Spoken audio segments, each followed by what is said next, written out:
오늘 말씀의 제목은 하나님 맺어주신 평화의 결말입니다. 오늘 본문을 보면 야곱이 분노하는 장면에서 이제 시작을 하고 있습니다.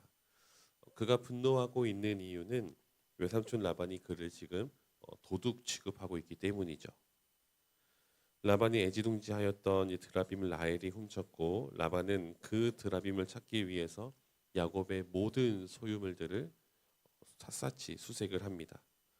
야곱은 라헬이 드라빔을 가져왔고 그것을 낙타 안장 밑에 숨겼다는 사실은 지금 모르고 있었습니다. 아무튼 라반이 이렇게 샅샅이 수색을 하였지만 그가 잃어버린 그 드라빔은 찾지 못했습니다.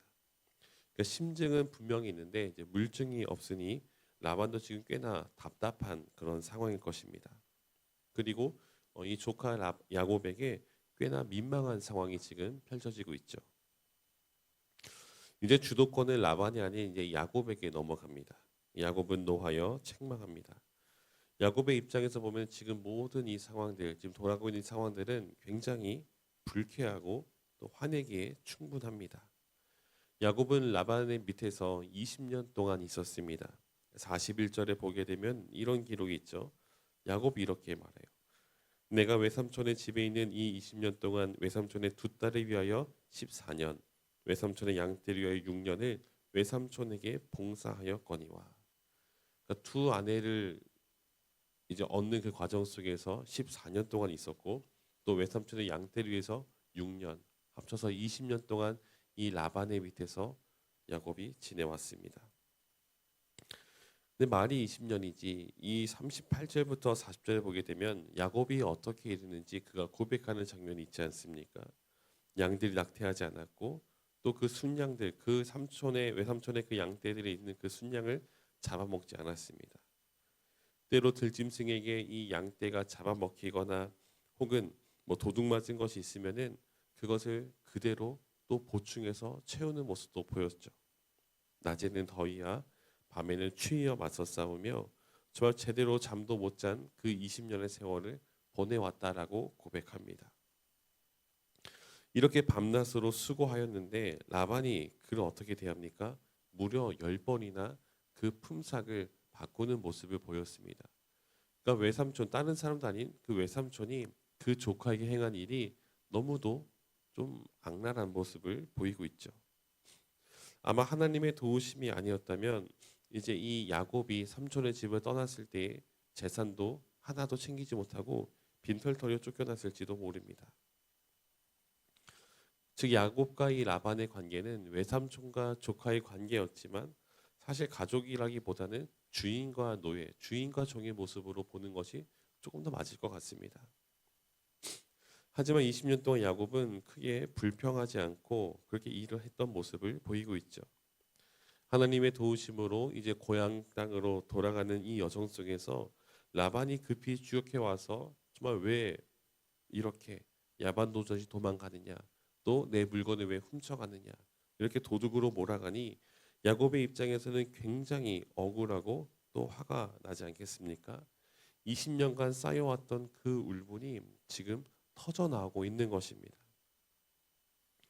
야곱이 하란에서 보낸 그 20년의 시간은 과연 어떤 시간이었을까요? 사랑하는 아내를 만났고 또 많은 자녀를 낳는 시간이었지만 실상은 고난과 수고의 삶이었습니다. 하지만 이 20년의 시간은 결코 헛된 시간은 아니었습니다. 그는 그 20년의 그 시간 동안에 하나님께서 그와 함께 하셨고 그의 고난과 수고를 보셨다라고 고백하고 있습니다. 분명 힘든 시간이었죠. 그러나 하나님이 그와 함께 하셨습니다.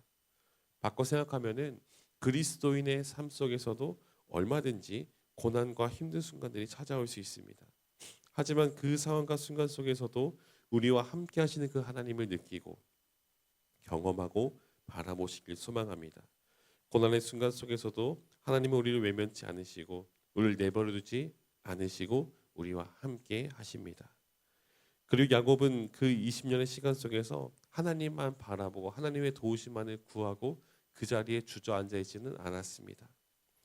그는 그 시간 속에서 그 누구보다 성실하게 살아왔습니다.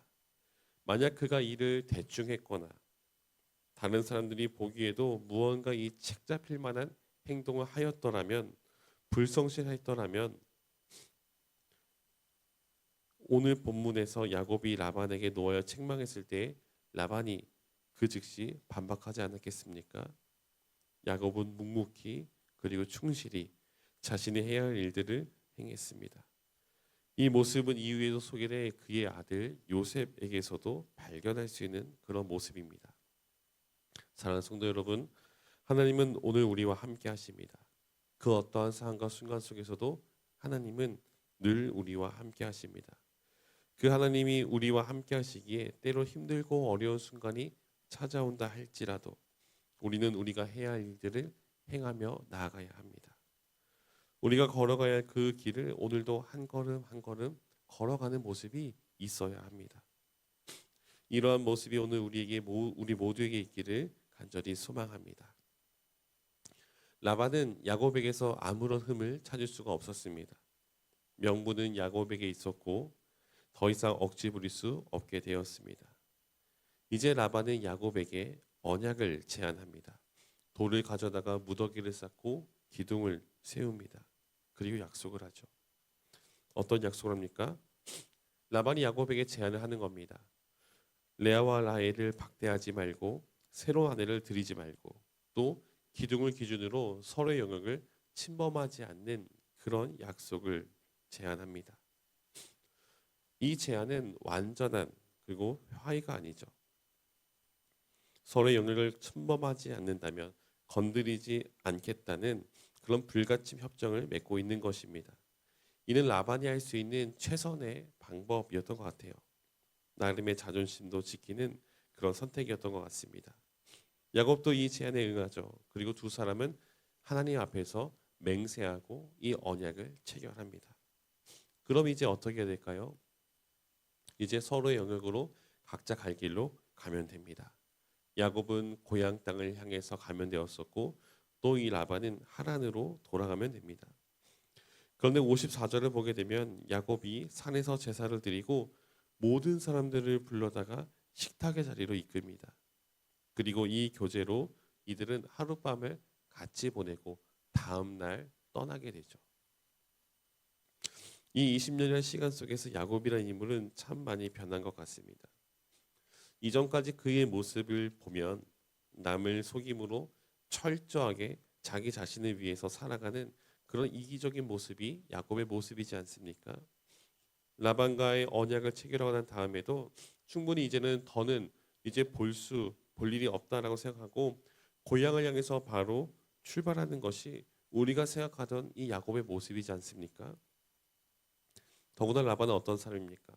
20년간 이 조카를 착취한 나쁜 삼촌이지 않습니까? 마지막까지 그를 도둑으로 취급하였던 그런 사람이 바로 라반입니다. 한시라도 그 자리를 벗어나고 싶고 그 얼굴 다시는 보고 싶지 않겠습니까? 그러나 야곱은 언약을 체결한 이후에 시간을 더 들여서 그 다음 날까지 함께 합니다. 그리스도인의 삶이 바로 이런 모습이지 않나라는 생각을 해봅니다. 우리 주님께서도 산상수훈에서 오른편 뺨을 치거든 왼편도 돌려대라라고 말씀하셨고 속옷을 요구하는 자에게는 겉옷을 내어주고 억지로 오리를 가고자 하거든 기꺼이 심리를 동행하라라고 말씀하셨습니다. 사도 바울도 로마서에서 박해하는 자를 축복하고 정말 그를 저주하지 말라라고 가르침을 주고 있습니다. 친히 원수를 갚지 말고 하나님의 진노하심에 맡기라라고 하였습니다. 쉽지 않죠. 미운 사람에게 어떻게 우리가 떡 하나를 더 줄 수 있겠습니까?